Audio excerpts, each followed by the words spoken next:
I'm going to switch to the Solinest Peristaltic pump, which is exactly same as the Geotech, except with one or two, maybe two differences between the two.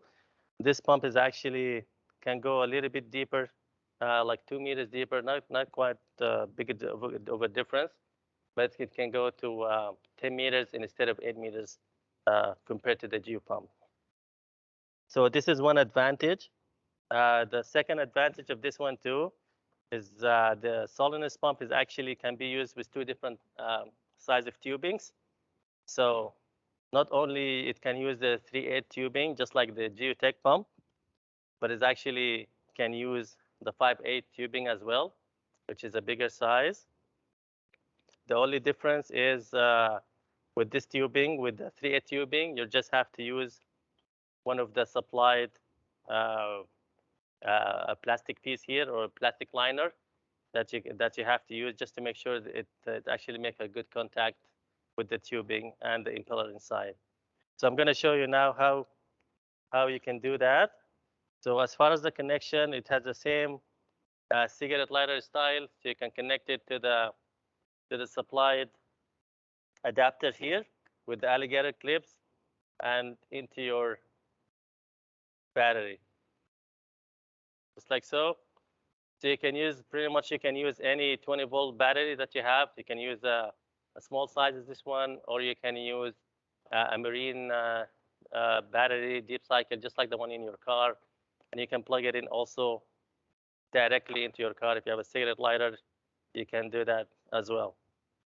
Now for the operation of this one, I told you there are two. The other advantage than the Geotech doesn't have is you can use two different sizes of tubing.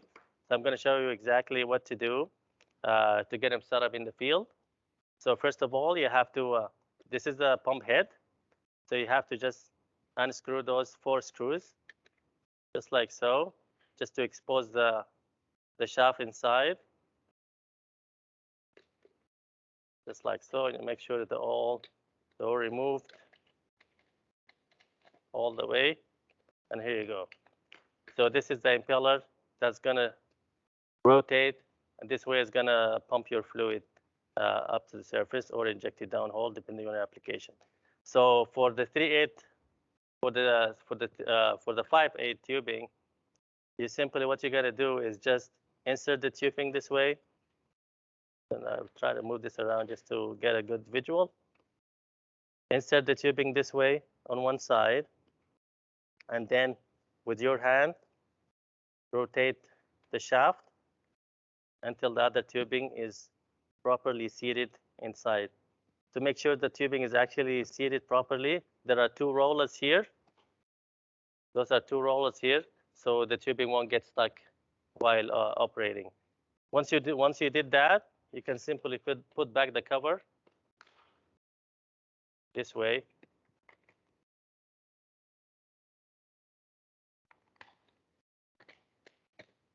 Just like so. And now you can start your sampling. So this Solinest pump, also the same thing as the Geotech pump. It has forward and backward motion, forward or reverse. You can see it here from the dial on the top. So this is for the 5/8 tubing. So let's move to the smaller size tubing. Just gonna take this out. The same procedure as when you put it back in. Let's get that out of the way. So like I said before, for the 5/8, for the 3/8 tubing, you have to use the sleeve or the plastic liner in order for it to work. So what you gotta do after you remove the cover, you just make sure you line it here inside, you put it inside, make sure it's sitting properly, just like so. Should be flush with the top, not sticking out. So this is the first step. Second step would be grabbing your 3/8 tubing, and you just insert it the way that you did, same way as you did with the 3/8. I'm just gonna lay it on the floor here, on the table here, so you can see, just like so. Push it in. Keep rotating here and this way. Now it's properly seated. It's touching the rollers, so it's not going to get stuck or anything like that. So it's good to go. And lastly, we make sure to use those bushings. We supply those bushings as well.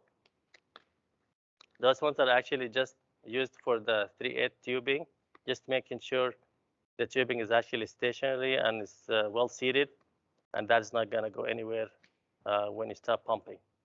You just insert it just like so.